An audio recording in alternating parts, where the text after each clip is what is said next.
detalhes vão saindo um pouco dos bastidores. A gente acompanhou o abre da reunião, no qual Lula fez aquela frase, né? Deu aquela frase de que Bolsonaro é um covardão, o golpe só não aconteceu porque ele é um covardão, né? E ele estava ali cobrando os ministros de várias ações para eles defenderem o governo e tudo mais. Teve episódio envolvendo a ministra da Saúde, que se emocionou num determinado momento ao ser cobrada pelo presidente Lula, ficou com a voz embargada ao dizer que é alvo desde o início do governo. Na sequência da reunião, à noite, teve um diretor que foi exonerado no Ministério da Saúde, o diretor do Departamento de Gestão Hospitalar, Alexandre Telles. Na área da saúde tem também a baixa adesão à vacinação contra a dengue, que também é um dos motivos, além da explosão do número de casos também da dengue. Esse foi um dos pontos da reunião. Mas tem um outro ponto interessante que foi divulgado hoje também pelo jornal Folha de São Paulo, reportagem assinada pela Júlia Chaib e o Renato Machado, falando sobre essa questão dos evangélicos. A gente tem ouvido muito sobre a queda da popularidade do presidente Lula, o impacto dos evangélicos nessa queda da popularidade, porque entre o público evangélico o apoio é muito maior a Bolsonaro, né? Houve uma queda da popularidade entre os evangélicos para o presidente Lula. E aí o Lula, na reunião, afirmou que o Deus do advogado-geral da União, o Jorge Messias, que é evangélico, não é o mesmo do pastor Silas Malafaia, que é aliado de Bolsonaro. E aí Lula culpou as fake news pela dificuldade de aproximação com esse segmento do eleitorado. Lula falava sobre as cobranças para melhorar a relação com os evangélicos quando deu essa declaração. Lula disse, segundo os relatos dos participantes, que é pressionado a se reunir mais com os evangélicos e que está disposto a fazer isso o máximo possível, mas que essa aproximação, na visão dele, não resolve o problema. O entrave, nesse caso, para o Lula, é o uso político da religião pelos seus adversários e a disseminação de fake news. E aí Lula também comentou que, segundo pessoas presentes ali, ouvidas pela reportagem, que não adianta falar apenas com os líderes religiosos. Segundo ele, é preciso acessar a base dos fiéis. E ao fazer esse diagnóstico, Lula disse ao Messias, né, ao advogado da AGU, ter a certeza de que o Deus do ministro não é o mesmo do Malafaia. A fala de Lula foi dada no contexto com a necessidade de separar política de religião, segundo aliados do petista. Vamos lá, Sakamoto, qual é a importância desse público realmente dos evangélicos?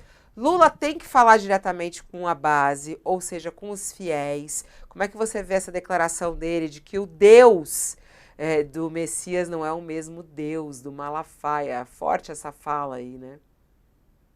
O Lula ele está tentando produzir conteúdo, né, inclusive para o pessoal ligado ao governo, né, disputar as eleições municipais, né. Tem vários momentos em que ele aparece aqui e ali produzindo conteúdo e produzindo formas de discurso para que seja copiado pela sua base, para que ele possa fazer o enfrentamento, né.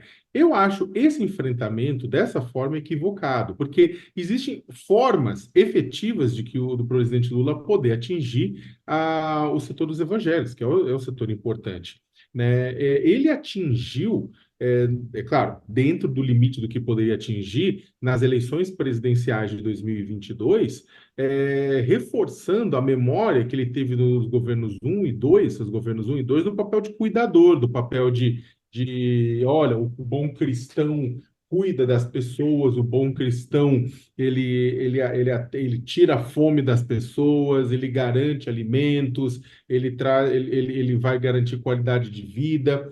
Então, o que acontece é o seguinte, o Lula, na minha avaliação, se ele adentrar ele adentrar e ele difundir a estratégia de fazer esse tipo de enfrentamento que ele está fazendo agora, ele perde. Porque ele não é sommelier de Deus, sabe? Ele vai acabar entrando com sommelier de Deus, falar assim, ó, mas quem ele é para dizer quem é Deus, diz aquilo, meu Deus, seu Deus. Isso não cabe num debate, até porque ele está falando de uma forma pontual, e você tem um monte de bispos e um monte de pastores que são não simpáticos a ele, que vão nas igrejas não de forma pontual, mas todo dia, dia após dia, hora após hora, martelar o contrário, sabe? Bater no contrário.